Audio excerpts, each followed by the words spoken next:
So guys, ఈరోజు మనము ఒక ఇంపార్టెంట్ పాయింట్ గురించి మాట్లాడుకుందాం. రీసెంట్గా జోహో న్యూ ఆఫీస్ అయితే మనకి ఇక్కడ హైదరాబాద్లో ఓపెన్ చేశారు. జోహో అనేది సిఆర్ఎం రిలేటెడ్ కంపెనీ అది, and Indian based company. And దీని గురించి న్యూ ఆఫీస్ ఓపెన్ చేశారు. సో అయితే ఇక్కడ ఏంటి అంటే యాక్చువల్ టాపిక్ దీని గురించి కాదు, ఇన్ జనరల్ టాపిక్ ఏంటి అంటే సాఫ్ట్వేర్ టూల్స్ నేర్చుకునే వాళ్ళు చాలా మంది సాఫ్ట్వేర్ టూల్స్ నేర్చుకునేటప్పుడు ఈజీగా ఉంది అని నేను ఈ టూల్ నేర్చుకోవాలనుకుంటున్నాను, ఒక 4 years ఎక్స్పీరియన్స్ 5 years ఎక్స్పీరియన్స్ పెడితే నేను ఈ టూల్ నేర్చేసుకుంటే నాకు త్వరగా జాబ్ వచ్చేస్తుంది, ఈజీగా నేను సర్వే అవుతాను, ఈజీ అనే మాటలో సాఫ్ట్వేర్ టూల్ గురించి ఒక రాంగ్ పర్సెప్షన్స్తో తెలియక చాలామంది ఈ సాఫ్ట్వేర్ టూల్స్ అని నేర్చుకుంటూ ఉన్నారు. అయితే నేనేం చెప్పదలుచుకున్నానంటే ఈ సాఫ్ట్వేర్ టూల్స్ నేర్చుకోవాలి అనుకునే వాళ్ళు ఖచ్చితంగా కొన్ని పాయింట్స్ అనేవి మనం కన్సిడర్ చేయాలి.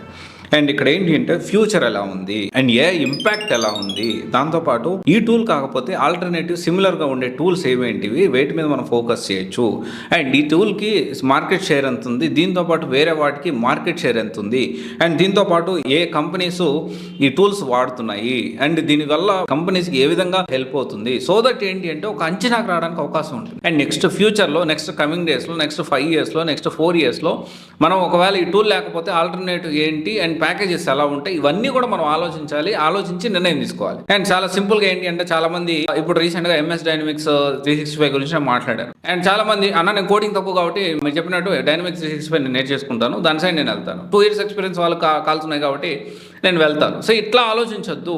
సో ఇక్కడ దాంతోపాటు జోహో సిఆర్ఎం కూడా చాలా ఇంపార్టెంట్, ఇప్పుడు గ్రో అవుతా ఉంది. అండ్ మార్కెట్ షేర్లో ఫస్ట్ సేల్స్ ఫోర్స్ ఉంది, తర్వాత MS Dynamics ఉంది, తర్వాత జోహో సిఆర్ఎం కూడా పాపులర్ అవుతా ఉంది రీసెంట్ డేస్లో. సో ఇవన్నీ కూడా మనం అర్థం చేసుకోవాలి.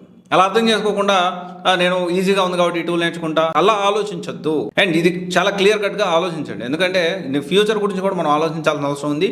ఏ ఇంపాక్ట్ కూడా ఎలా ఉండబోతుందో కూడా మనం ఖచ్చితంగా ఆలోచించాలి. అండ్ ఇక్కడ ఇంకోటి విషయం వచ్చేసి ఏంటి అంటే చాలా మంది టూల్స్ నేర్చుకోవాలనుకుంటారు. కెరీర్ గ్యాప్ వాళ్ళు ఎక్కువగా టూల్స్ నేర్చుకోవాలి. అండ్ ఎందుకు అంటే ఎక్స్పీరియన్స్ పెట్టి వెళ్ళాలి కాబట్టి ఎక్స్పీరియన్స్ మేనేజ్ చేయడం కొంచెం డిఫరెంట్ సర్వైవల్ స్టోరీ ఇదంతా కూడా మనం మాట్లాడుకో. At the same time future గురించి కూడా మనం ఆలోచించాల్సిన అవసరం ఉంది. అండ్ ఇక్కడ ఏంటి అంటే మీ స్టడీ బ్యాక్గ్రౌండ్ ఏంటి, మీకు ఎన్ని ఇయర్స్ కెరియర్ గ్యాప్ వచ్చింది, అండ్ మీరు ఏ సాఫ్ట్వేర్ టూల్ నేర్చుకోవాలనుకుంటున్నారో మీరు కమెంట్ చేయండి. నేను ఖచ్చితంగా దీని గురించి ఇన్ డీటెయిల్గా డెప్త్గా దాన్ని మళ్ళీ నేను షార్ట్ వీడియోస్ రూపంలో మన ఛానల్లో మన ఇన్స్టాలో అప్లోడ్ చేస్తూ ఉంటాను. సో ఖచ్చితంగా అంటే ఒక వారం ఆలస్యం అవ్వచ్చు, ఒక 10 రోజులు ఆలస్యం అవ్వచ్చు, ఒక 20 రోజులు ఆలస్యం అవ్వచ్చు, కన్స్ట్రక్టివ్ వేలో అడిగిన ప్రతి డౌట్కి నేను క్లారిఫికేషన్ ఇస్తూ షార్ట్ వీడియోస్ 200% చేస్తాను.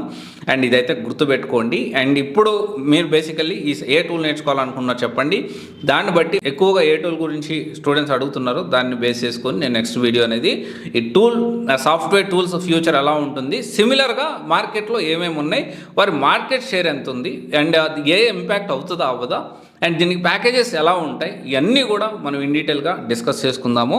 అండ్ ఇది ఒకసారి ఆలోచించండి. సాఫ్ట్వేర్ టూల్ జనరల్గా ఏంటి అంటే కెరీర్ గ్యాప్ వాళ్ళకి ఎక్కువ ప్రిఫరెన్స్ ఇస్తారు, ఇవ్వాలి కూడా, ఇదైతే రియాలిటీ. ఒకసారి చూడండి. Thank you. This is Raj signing off.